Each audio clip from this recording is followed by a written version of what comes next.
حضرت عمران کے ہاں اولاد نہیں تھی، ان کی زوجہ حضرت حنہ سلام اللہ علیہا، پیغمبروں کا خاندان ہے، پیغمبروں کی صحبت ہے، تو وہ بھی صبر شکر کر کے اللہ کی رضا پہ راضی تھی۔ گھر کے صحن کے اندر دوپہر کے وقت چارپائی بچھائے ایک درخت کے نیچے قیلولہ کرنے لگی تو ایک منظر دیکھا کہ درخت پر ایک چڑیا نے گھونسلہ ڈالا ہوا تھا اور اس نے بچے دیے ہوئے تھے۔ وہ کہیں سے اڑ کے جا کے دانا اٹھا کے لاتی اور بچہ چونچ کھولتا اور ماں اس کی چونچ میں دانا ڈال دی۔ چڑیا کے بچے کے ساتھ چڑیا کی محبت کو دیکھا تو حضرت حنہ کا دل چوٹ کھا گیا اور بارگاہ عزدی میں عرض کی، مالک تو نے جانوروں کو بھی بچے دیے ہیں اور وہ ان سے پیار کر رہے ہیں، تیرے دربار میں کیا کمی ہے اگر تو مجھے اولاد عطا کر دے۔ دل چوٹ کھا گیا، دل کی اتھا گہرائیوں سے دعا نکلی، عرش تک جا پہنچی۔ اللہ نے حضرت حنہ کو کرم نوازیوں سے مولا مال کر دیا۔ حضرت حنہ نے کہا، اے اللہ جو میرے بطن میں ہے میں تیرے گھر کے لیے اس کو وقف کرتی ہوں۔ جب ولادت کے لمحے آئے تو حضرت حنہ زوجہ عمران نے بیٹی کو جنم دیا تو پریشان ہو گئیں کہ مالک یہ تو بیٹی ہے، میں نے تو اس کو مسجد اقصی کے لیے وقف کیا ہے اور وہاں سارے مرد ہیں، ایک لڑکی جب جوان ہوگی تو اس کو وہاں کیسے چھوڑ سکوں گی، منت میری کیسے پوری ہوگی۔ بہت پریشان ہوئی منت کی تکمیل کا سوچ کے کہ مالک یہ تو بیٹی ہے۔ آواز آئی، پریشان ہونے کی ضرورت نہیں حنہ، جو تو نے بیٹی جنم دی ہے ایسے تو بیٹے بھی نہیں ہوتے۔ اس بیٹی کا نام کیا رکھا گیا؟ مریم سلام اللہ علیہا۔ بیٹی جوان ہو گئی تو منت یاد آئی کہ اب اس کو بیت المقدس میں ہم نے وقف کرنا ہے۔ پریشانی ہوئی کہ اب 300 حجرے ہیں جن میں مرد ہی مرد ہیں، ایک تنہا عورت کیسے وہاں رہے گی؟ تو یہ سوچا کہ کوئی بوڑھا بزرگ ہو جس کی کفالت میں ان کو دیا جائے تو وہ ان کی دیکھ بھال کرے، ضروریات کو پورا کرے۔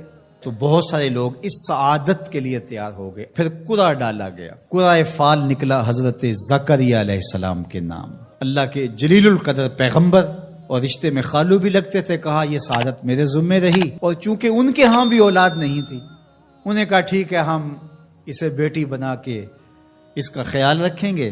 حضرت زکریہ علیہ السلام نے ایک حجرہ مختص کیا حضرت مریم کے لیے اور ان کی ضروریات کو پورا کرتے، کھانا دیتے۔ جب کہیں جانا ہوتا تو حجرے کو باہر سے تالا لگا کے چلے جاتے، افطار کے وقت یا رات کو گئے ہیں تو سحری کے وقت پھر آ جاتے۔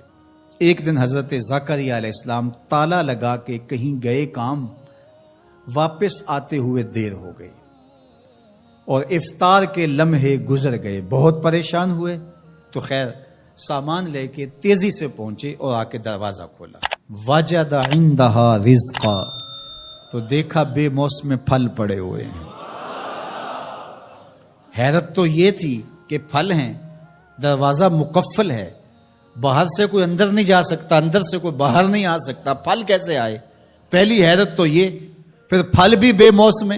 قال یا مریم انا لک ھذا، اے مریم یہ کہاں سے آئے؟ قالت ھو من عند اللہ، کہا یہ میرے اللہ کی طرف سے آئے، یہ مجھے میرے رب نے دیے ہیں۔ ان اللہ یرزق من یشاء بغیر حساب، وہ جس کو چاہتا ہے بغیر حساب کے عطا کرتا ہے، اس کے لیے کوئی مشکل نہیں ہے۔ جو ماں کے پیٹ میں بچے کو رزق دیتا ہے، انڈے میں چوزے کو رزق دیتا ہے، وہ حجرہ مریم میں مریم کو رزق نہیں دے سکتا؟ اب حضرت زکریہ علیہ السلام کا ذکر آپ نے سنا کہ ان کے ہاں اولاد نہیں تھی اور عمر کتنی ہو گئی تھی؟ 120 سال، اور آپ کی زوجہ کی عمر 100 سال ہوگی، تو اب تو امید بھی ختم ہو گئی اولاد کی۔ لیکن جب بے موسم پھل دیکھے نا تو اندر چھپی ہوئی امید کی موہوم سی جو چنگاری تھی وہ بھڑک اٹھی، اور حضرت زکریہ نے ہاتھ پھیلا لیے، ہنالک دعا زکریہ رب، مالک جب تو مریم کو بے موسم پھل دے سکتا ہے، میرے شجر عمر پر اولاد کے آنے کا موسم بیت گیا ہے، لیکن مالک کیا تو مجھے بے موسمی اولاد نہیں دے سکتا؟ حضرت زکریا وہیں کھڑے ہو کے دعا مانگنے لگے، معلوم ہوا جہاں رحمتیں اترتی دکھائی دیں وہاں دعا مانگی جاتی ہے۔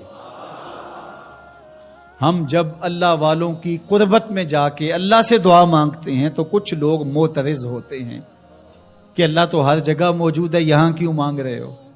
مسجد اقصی پاس ہے لیکن حجرہ مریم میں اللہ کا پیغمبر دعا مانگ رہا ہے، وہاں رحمت آنکھوں سے اترتے ہوئے دیکھی۔ ان رحمت اللہ قریب من المحسنین، اللہ قرآن میں فرماتا ہے میری رحمت محسنین نیکوکاروں کے نیڑے ہوتی ہے، اس لیے ہم اللہ والوں کے قریب جا کے اللہ سے مانگتے ہیں، مالک تیری رحمتیں یہاں برس رہی۔ ہنالک دعا زکریا ربہ، وہیں کھڑے ہو کے دعا مانگنا شروع کر دی، اللہ مجھے ستھری اولاد عطا کر دے۔